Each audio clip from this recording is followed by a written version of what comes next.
NDA समग्र रूप से सभी सीटें जीतेगी। एक दो सीट इधर उधर हो सकता है इत्तेफाक से, लेकिन एमएलसी जनप्रतिनिधियों का चुनाव है और जनप्रतिनिधियों को अधिकार केवल वर्तमान में जो एनडीए का शासन है। बीजेपी के प्रदेश अध्यक्ष संजय जायसवाल ने कहा, विगत दिनों प्रखंड मत्स्यजीवी सहयोगी समितियों के कई मंत्री एवं अध्यक्ष से मिलने आए थे।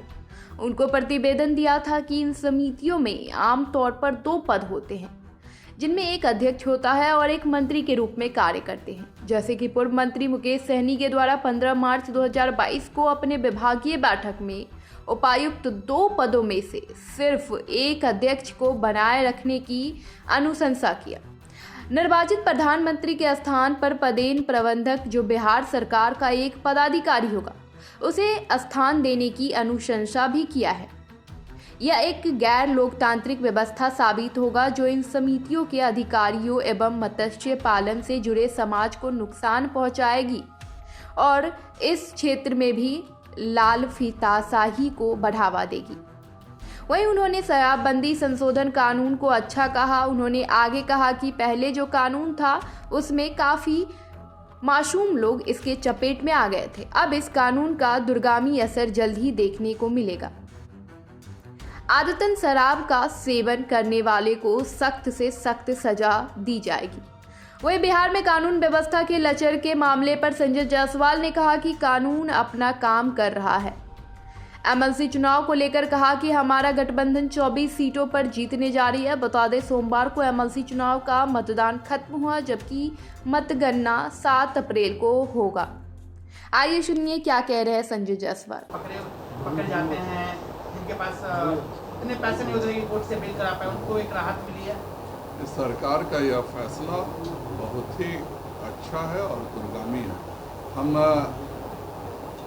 बहुत सारे व्यक्ति निर्दोष भी इसमें फंसते हैं। मैं खुद पिछले बार भी कहा हूँ, आज भी कहता हूँ कि 10 इंसिडेंट्स मैं जानता हूँ जिसमें एक परिवार दिल्ली से जा रहा था बंगाल या अरुणाचल प्रदेश, और उसके गाड़ी में अगर कुछ मिल गया तो उसके कारण उसको गाड़ी भी सीज हो गई, पूरे परिवार को जेल जाना पड़ गया। तो यह निर्णय बहुत ही दूरगामी है। जो लोग शराब का व्यवसाय करते हैं उन पर सख्त से सख्त कार्रवाई होनी चाहिए, लेकिन जो गलती से या किसी कारणवश भूलवश ये सब करते हैं उन पर एक फाइन करके पहली बार छोड़ देना ठीक है। बस बिहार के मछुआ सोसाइटी के मंत्रियों का प्रतिनिधिमंडल माननीय उप मुख्यमंत्री सह पशुपालन एवं मत्स्य मंत्री श्री तारकिशोर प्रसाद जी के निवास पर गए थे। वहाँ पर माननीय उप मुख्यमंत्री श्रीमती रेणु देवी जी भी मौजूद थी और माननीय मंत्री नितिन नवीन जी भी मौजूद थे। सभी मछुआ सोसाइटी के मंत्रियों ने अपनी बातों को रखा और उन्होंने 3 मुख्य मांगें रखी। पहला कि सोसाइटी का अधिकार केवल परंपरागत मछुओं तक रहे और इसके लिए ऑनलाइन में जो फ्री रजिस्ट्रेशन चल रहा है कि कोई दिल्ली में भी व्यापार करता है, अगर उसके पास आधार कार्ड किसी गांव का है तो उस गांव में सदस्य बन सकता है, इसको रोका जाए। दूसरा, चुनाव मंत्री और अध्यक्ष पद दोनों का होना चाहिए। और तीसरा, जो एक प्रबंधक के रूप में बैठाया गया है मछुआ सोसाइटी में सरकारी कर्मचारी को, इसको खत्म होना चाहिए। भारतीय जनता पार्टी भी उनके मांगों से पूरे तौर पे अपने आप को संबद्ध करती है। देखिए, भारत में 2 सोसाइटी है जो बिल्कुल एक समाज के हित के उद्देश्य से बना है। वह है बुनकर की सहकारिता और दूसरा मछुआ मत्स्यजीवी सहकारिता। या जो लोग परंपरागत मछली मारते थे या जो परंपरागत बुनकर की कारीगरी का काम करते थे उन्हीं का है। और इसको बिल्कुल ओपन कर देना कि किसी भी व्यवसाय से जुड़ा हुआ व्यक्ति भी ओपन होने से जाहिर बात है कि वो बन जाएगा।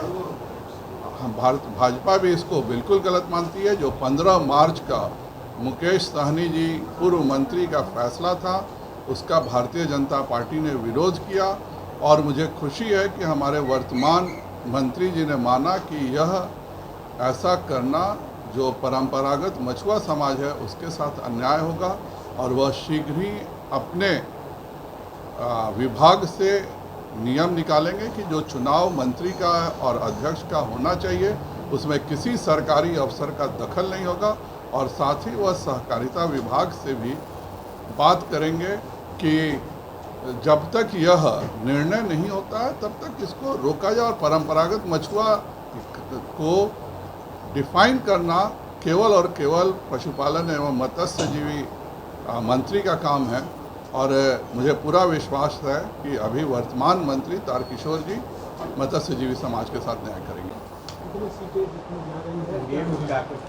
एनडीए समग्र रूप से सभी सीटें जीतेगी, एक दो सीट इधर उधर हो सकता है इत्तेफाक से, लेकिन एमएलसी जनप्रतिनिधियों का चुनाव है और जनप्रतिनिधियों को अधिकार केवल वर्तमान में जो एनडीए का शासन है 2005 में इसी ने दिया था, और उस बात को हर व्यक्ति याद रखता है, और इसीलिए इसमें सभी सीटों पर हमारी सफलता मिलेगी।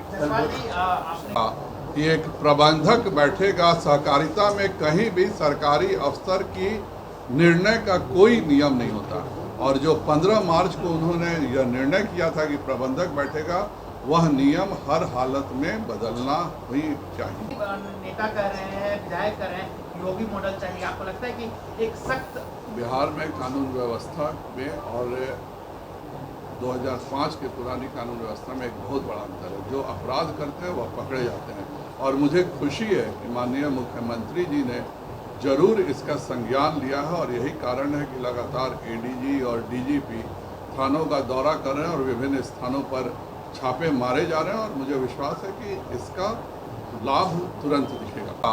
कि एक प्रबंधक बैठेगा सहकारिता में, कहीं भी सरकारी अफसर की निर्णय का कोई नियम नहीं होता, और जो 15 मार्च को उन्होंने यह निर्णय किया था कि प्रबंधक बैठेगा, वह नियम हर हालत में बदलना ही चाहिए।